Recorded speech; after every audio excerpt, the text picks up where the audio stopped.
When the school bullies cornered the soft-spoken cheerleader in the gym, they thought it would be an easy laugh. But what they didn't know. Her father wasn't just her hero, he was a retired combat veteran who trained her to survive anything. And what happened next changed the entire school. Forever. 17-year-old Emily Carter was the kind of girl everyone assumed had the perfect life. Blonde hair always tied up in a ribbon, her dazzling smile lighting up the school hallways, and her graceful cheerleading routines made her the poster girl of Brookridge High. But what no one saw beneath the uniform and cheer spirit was a life shaped by discipline, pain, and silent strength. Emily lived with her father, Major Daniel Carter, a retired Army Ranger.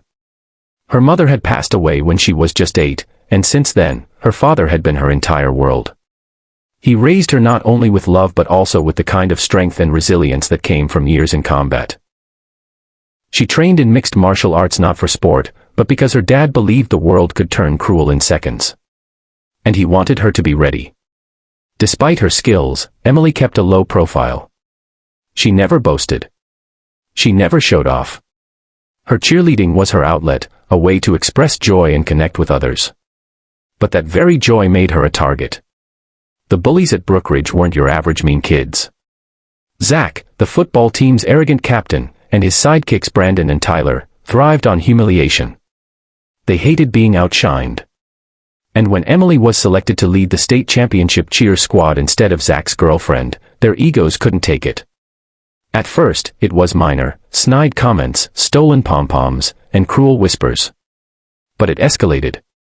They tripped her in hallways, dumped water on her locker stuff, and once posted a humiliating edited video of her practicing routines with captions like, "Try hard Barbie." Emily said nothing. She didn't want to bring her father into this. He had already fought too many battles in his life. And besides, deep down, she believed in something her dad always said. Pick your fights carefully, kiddo. But when it's time to stand, stand with all your might. But things reached a breaking point one Friday afternoon during cheer practice in the gym. The gym was nearly empty. The basketball team had just finished practice, and the cheer squad was doing final runs for an upcoming performance.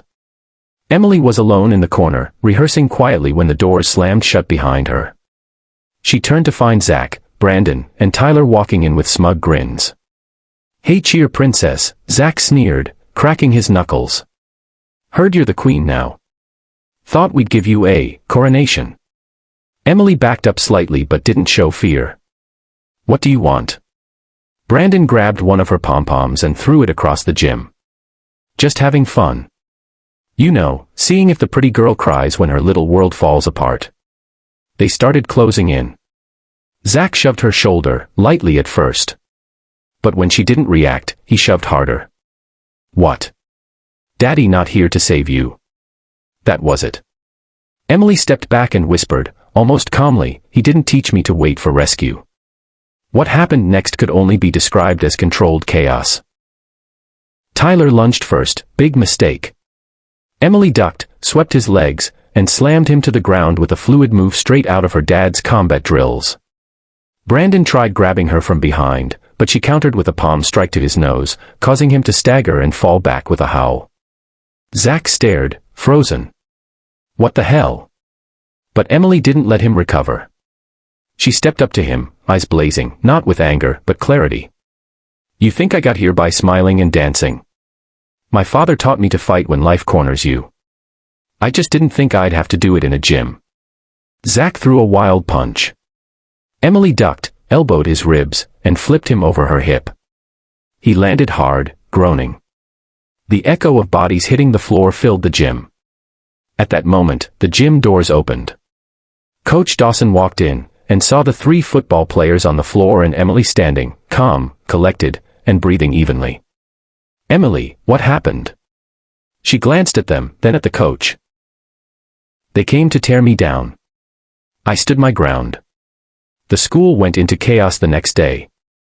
The bullies tried to spin the story, but dozens of students had already seen the humiliating video. Someone recorded it from outside through the gym glass. The boys were suspended, their reputations shattered. But Emily's? She became a quiet legend. Teachers looked at her with new respect. Students who were bullied now smiled at her with silent gratitude. And her cheer squad stood by her stronger than ever. She wasn't just a cheerleader now, she was the voice for every student who ever felt weak, who ever stayed silent, who ever wanted to fight back but didn't know how. When her dad found out, he didn't scold her. He simply hugged her, a little tighter than usual. "I always hoped you'd never need to use what I taught you," he whispered. "But I'm damn proud that you did. Strength isn't about how loud you shout, it's how calm you stay when others try to break you." Emily stood not just for herself, but for everyone who ever stayed.